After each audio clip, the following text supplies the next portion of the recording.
Magandang araw mga boss, welcome to my channel. Ngayong araw ay may repair tayo na LCD monitor. Ito mga boss, pang gaming ito na LCD monitor. Ang brand niya ay EOC. Ayan mga boss. Tapos yung model niya, dito ko na lang sa karton.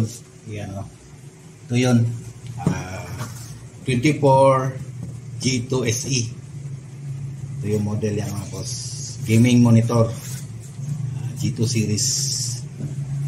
Ang problema daw nito mga boss ay magpipade yung niya, yung picture niya, may mga horizontal line, tapos magpipade yung color hanggang magba black screen na lang.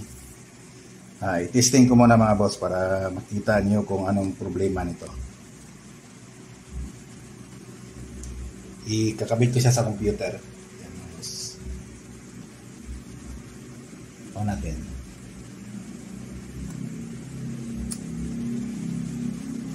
Yan, may lumalabas na logo. Tapos yun, ito yung problema mga boss. Magpipade yung niya, yung picture niya, hanggang sa maano na lang, mag black screen na lang lahat. Ayan. Tapos pag anuhin mo, may backlight siya. Ayan, umiilaw yung niya, yung backlight. Ito ang problema nito mga boss. I-check ko lang ito. Buksan ko muna, tapos tingnan ko sa loob. Ito na mga boss. Ang unang gagawin ko dito ay magbo-voltage check muna ako mga boss. Unahin ko itong voltage input niya, itong B-in. Ito yung B-in mga boss.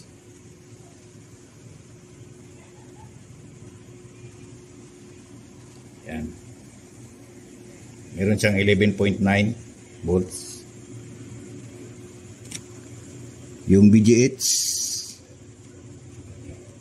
hanapin natin yung BGH.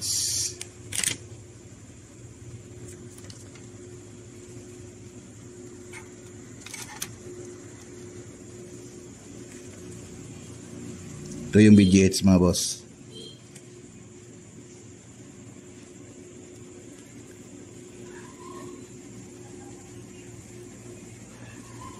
Bagsak yung BGH.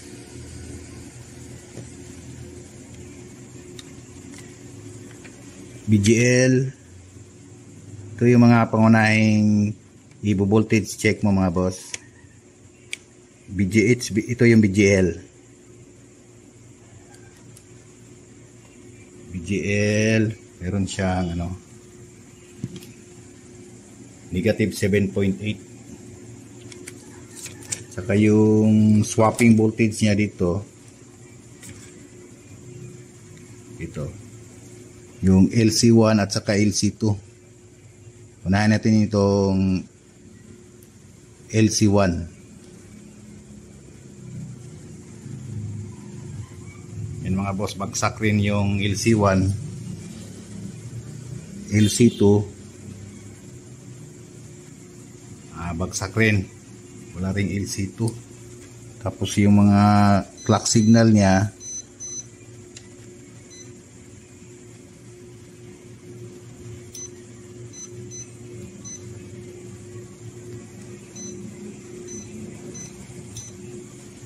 yung CKB1,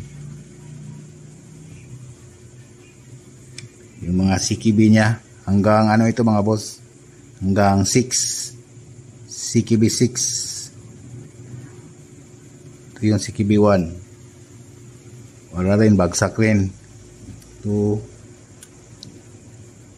halos lahat wala, lahat ng CKB walang voltahe.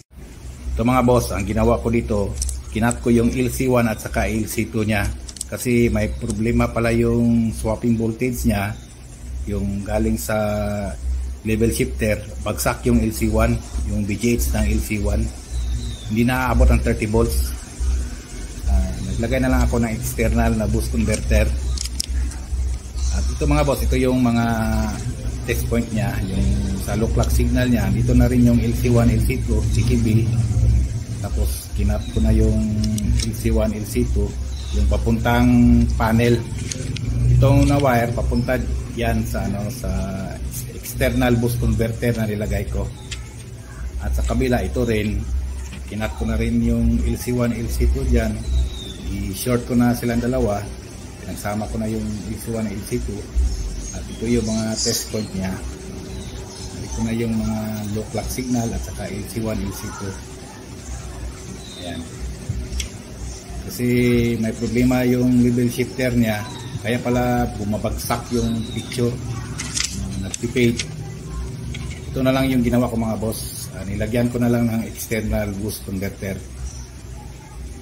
Yan. Tapos iti-testing ko lang. Ito mga boss, iti-testing ko na.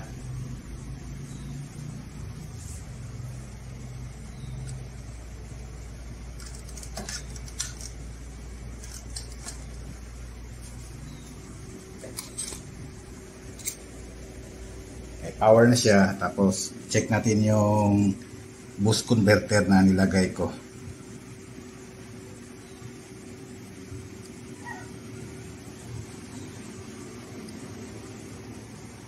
Yan mga boss, mayroon siyang 30 volts.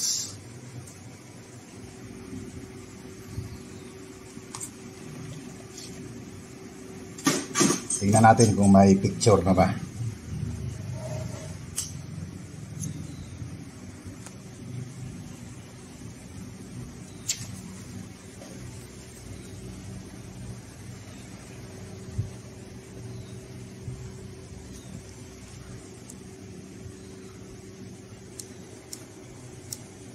Ayan mga boss, meron na siyang picture.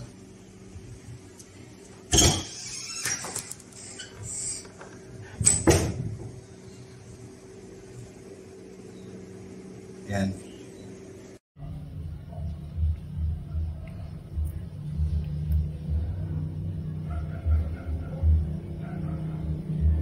Hanggang dito na lang mga boss at maraming salamat sa inyong panonood.